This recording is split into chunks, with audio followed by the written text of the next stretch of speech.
Hello students, good morning to all. आज का topic है व्हाइट रिवॉल्यूशन, श्वेत क्रांति। ये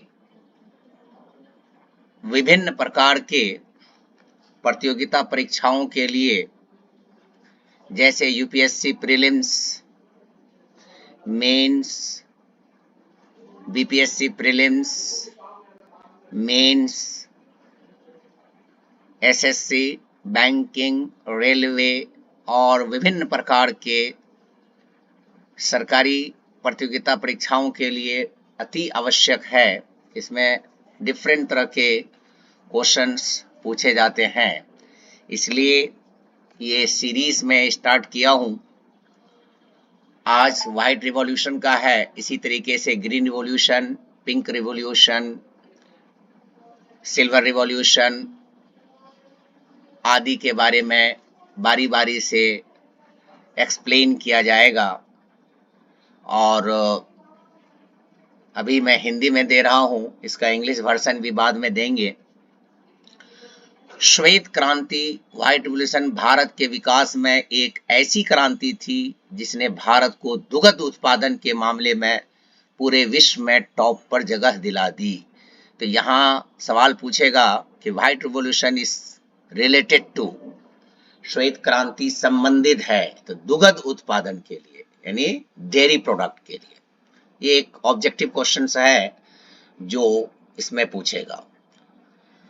भारत में श्वेत क्रांति के जनक, father of white revolution in India, doctor Verghese Kurien को माना जाता है। डॉक्टर वर्गीस कुरियन को माना जाता है, क्योंकि इन्होंने ही प्रयास किया था जिसके वजह से भारत पूरे दुनिया में सर्वाधिक दुग्ध उत्पादक देश बन गया है, जो भारत की अर्थव्यवस्था में, रोजगार दिलाने में, किसानों की आर्थिक स्थिति को अच्छा करने में एक माइलस्टोन का काम किया है। मैं डॉक्टर वर्गीस कुरियन को थैंक यू करता हूं। उनके इस प्रयास से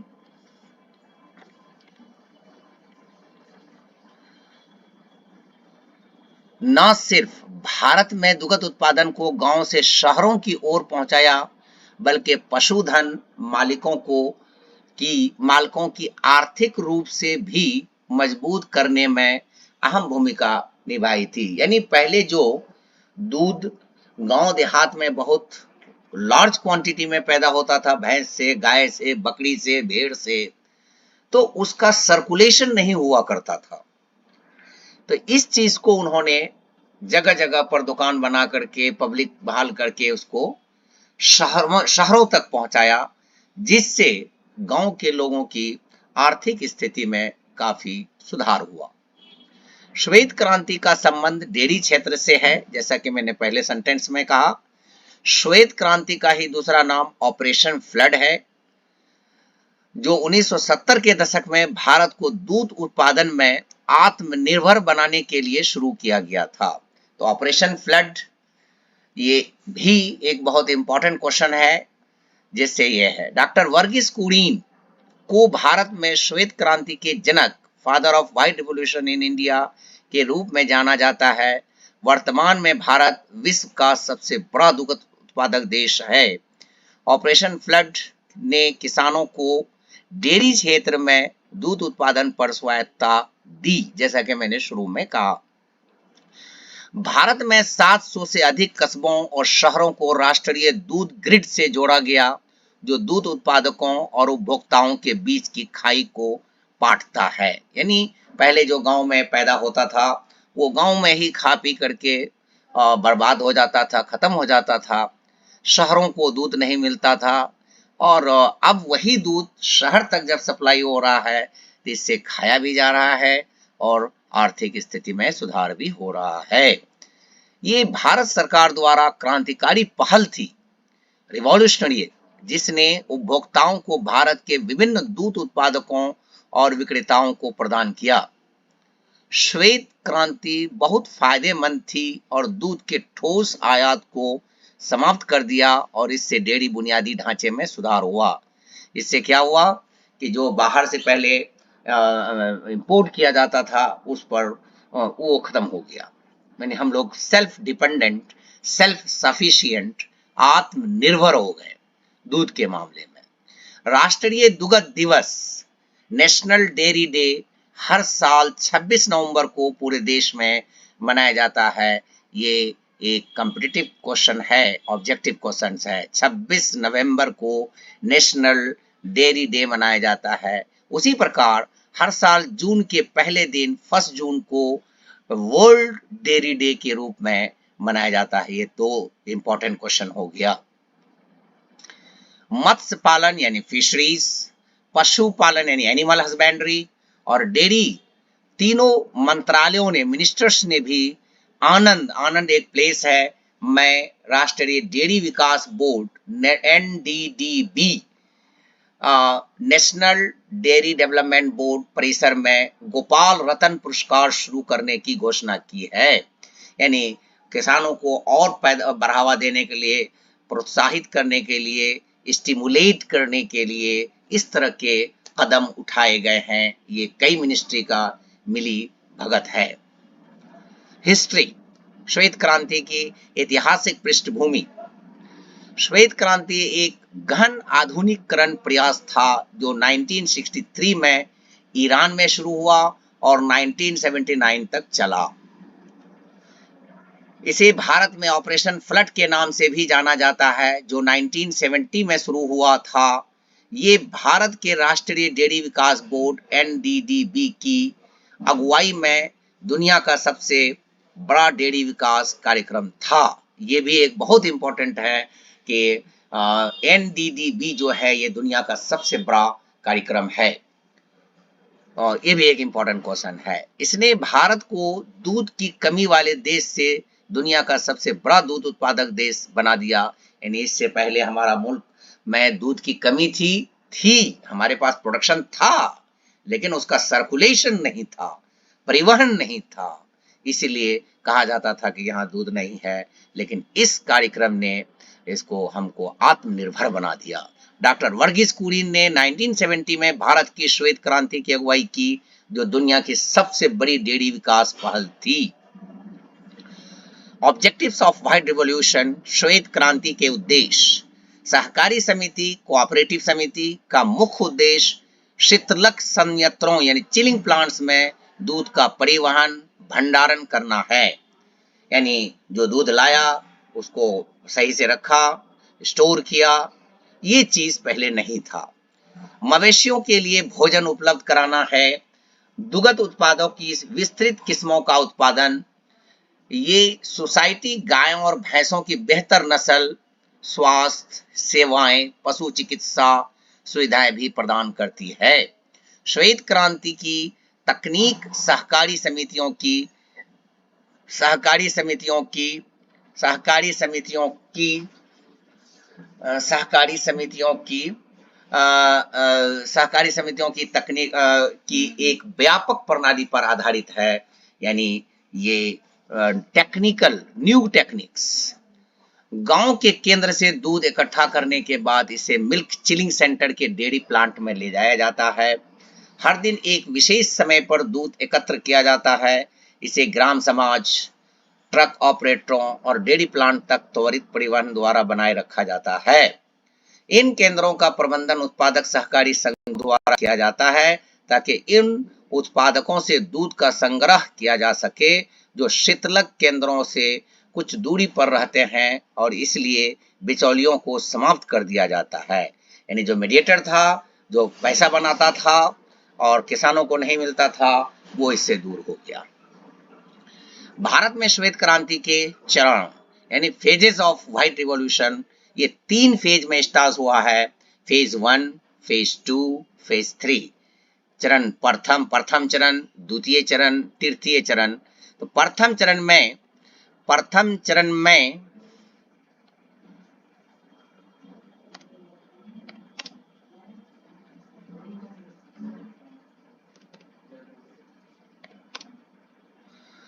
ये चरण 1970 में शुरू हुआ और 1981 तक जारी रहा। ये भी एक इम्पॉर्टेंट ऑब्जेक्टिव क्वेश्चन है।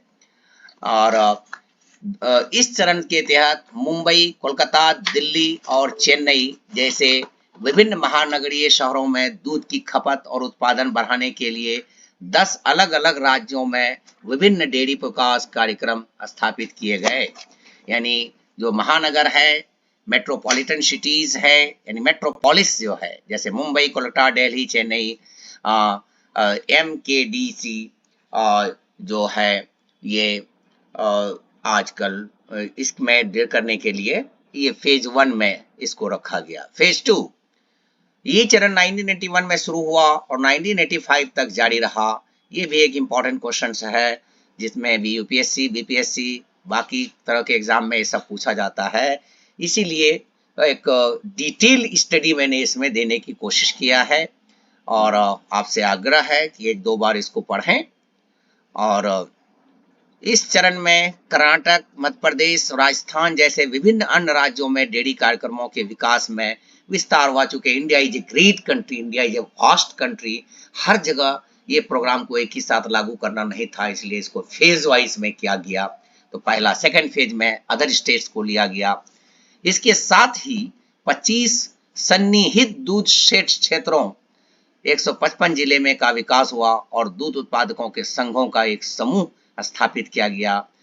हैदराबाद में अनुसंधान संस्थान द्वारा रक्षा नामक एक वैक्सीन का विकास किया गया। ये बहुत ही इम्पोर्टेंट क्वेश्चन है। ये शायद कि आप लोगों को पता नहीं होगा, लेकिन इसलिए मैं इसको अलग कलर से कर देता हूँ और ये जरूर याद करें। ये हैदराबाद अनुसंधान संस्थान यानी इंस्टीट्यूशन, रिसर्च इंस्टीट्यूट से ये वैक्सीन डेवलप किया गया। ये वैक्सीन मवेशियों की बीमारियों को नियंत्रित करने के लिए विकसित की गई थी। इस चरण के दौरान देश के 144 और शहरों में दूध विपणन प्रक्रियाओं का विकास हुआ। यहाँ पर एक ये 144 है, इम्पोर्टेंट चीज है, और ये 155 जिला है। ये भी इम्पोर्टेंट क्वेश्चन है कि इस चरण में कितने लिए गए थे। और ये 25 दूधठ सेड है, ये भी इम्पोर्टेंट है। और ये वैक्सीन इम्पोर्टेंट है जिस पर के क्वेश्चंस बनेगा। इसके साथ ही 35,000 से अधिक गांवों में डेयरी सहकारी समिति भी स्थापित की गई।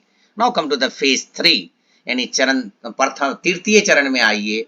ये चरण 1985 में शुरू हुआ और 2000 तक जारी रहा। इस चरण के दौरान देश के अधिकांश प्रमुख राज्यों में अधिकतम संख्या में सहकारी क्षेत्र स्थापित किए गए। इससे सहकारी समितियों की संख्या बढ़कर इतनी हो गई और 14 मिलियन हो गई, यानी 1,35,000 से बढ़कर 14 मिलियन हो गया। तो ये इसकी एक अच्छाइयाँ है, उपलब्धियां है, अचीवमेंट है। ये पाई चार्ट शो कर रहा है कि कौन सा स्टेट मिल्क प्रोडक्शन में कितना कंट्रीब्यूशन इंडिया को कर रहा है। तो इसमें देखिए सबसे ज्यादा उत्तर प्रदेश है और उसके बाद सेकंड नंबर पे राजस्थान है, थर्ड नंबर पे आंध्र प्रदेश है, फोर्थ नंबर पे गुजरात है, उसके बाद पंजाब है, उसके बाद मध्य प्रदेश है, महाराष्ट्र है, हरियाणा है और तमिलनाडु है और बिहार है। बाकी 18.6% में other states of India, other states of India है, अदर इंडियन स्टेट्स है। तो सबसे ज्यादा दूध पैदा करने वाला स्टेट जो है हिंदुस्तान में वो अभी उत्तर प्रदेश है। ये डाटा 2022 के हिसाब से है। श्वेत क्रांति की उपलब्धियां, achievements under white revolution, operation flood की कुछ महत्वपूर्ण उपलब्धियां हैं। भारत में इस क्रांति की शुरुआत करके इसने लोगों के बीच डेयरी को एक सहायक व्यवसाय के रूप में लेने के लिए ऊर्जा पैदा की, जिससे रोजगार मिला लोगों को। श्वेत क्रांति के कारण 1950 से 1951 में दूध का उत्पादन लगभग 17 मिलियन टन था, जो 2009-10 में बढ़कर 112 मिलियन टन हो गया और 2022-23 में बढ़कर ये लगभग 230.58 मिलियन टन हो गया। Now you can guess, now you can imagine, आप सोच सकते हैं कि किस तेजी से ये देश ये चीज जो है, हमारा देश 1947 में आजाद हुआ, लेकिन ये स्टार्ट हुआ 1970 में। और 1970 के बाद से लेकर के अब तक ये किस तेजी से ग्रो किया, किस तेजी से हमारे अर्थव्यवस्था को बढ़ावा दिया, ट्रेजरी को बढ़ावा दिया, और उसके बाद रोजगार डेवलप किया, उसके बाद किसानों की हालत को सुधारा। ये आप खुद सोच सकते हैं, ये एक आदमी की सोच से इतनी तरक्की हो सकती है। दूध का उत्पादन स्वतंत्रता पूर्व की स्थिति से बढ़कर 6 गुना अधिक हो जाता है, यानी आजादी से जो पहले पैदावार था और अब जो है वो लगभग पहले से 6 गुना ज्यादा है। तो इस तरह से पॉपुलेशन भी बढ़ा है। दूध के उत्पादन में ये वृद्धि युद्ध प्रजनन कार्यक्रम के कारण हुई है। ऑपरेशन फ्लड की सफलता सुनिश्चित करने के लिए आनंद मेहसाना और पालनपुर बनासकांठा में अनुसंधान केंद्रों के साथ विभिन्न ऑपरेशन फ्लड कार्यक्रम प्रोग्राम स्थापित किए गए हैं। ये भी एक इम्पोर्टेंट क्वेश्चन है। सरकार ने एक पशुधन बीमा, ये भी बहुत इंपॉर्टेंट है, शुरू की गई है। ये सवाल पूछा जा सकता है कि पशुधन बीमा कब स्टार्ट किया गया है। 2006 में शुरू किया गया था। इसका ऑब्जेक्टिव क्या था कि किसानों का जो जानवर मर जाता है उसकी भरपाई करने के लिए किसान को बीमा करना पड़ता है और सरकार उसके बदले में पैसा देती है। ऑपरेशन फ्लड के तहत समान स्टॉक की गुणवत्ता, दूध के उत्पादन को बनाए रखने के लिए व्यापक क्रॉस ब्रीडिंग को बढ़ाया गया है। ये भी सुनिश्चित करता है कि जानवर रोग मुक्त रहे। और इस प्रकार ये यूपीएससी में इस पर शॉर्ट ऐसे भी लिखने के लिए आता है जीके में, और पेपर सेकंड में, थर्ड में, मेंस में। तो आपसे आग्रह है कि इस वीडियो को आप देखें, और देखने के साथ साथ इसमें बहुत सारे ऑब्जेक्टिव क्वेश्चंस बनते हैं। मैंने हिंदी में दिया है, इसके बाद मैं इंग्लिश में भी अगर बोलेंगे तो मैं इंग्लिश में दे दूंगा। और इसके बाद मेरा नेक्स्ट रिवॉल्यूशन रहेगा, और जो अगर छोटे रहेंगे तो उसमें 2 रिवॉल्यूशन को एक साथ कर देंगे। ये बहुत ही इम्पोर्टेंट टॉपिक है सभी एग्जाम के लिए, यूपीएससी, बीपीएससी, बायोलॉजी से रिलेटेड, नेट, सीएसआईआर वगैरह वगैरह के लिए। इसलिए अगर आपको ये वीडियो अच्छा लगे तो लाइक करें, शेयर करें, सब्सक्राइब करें। Thank you.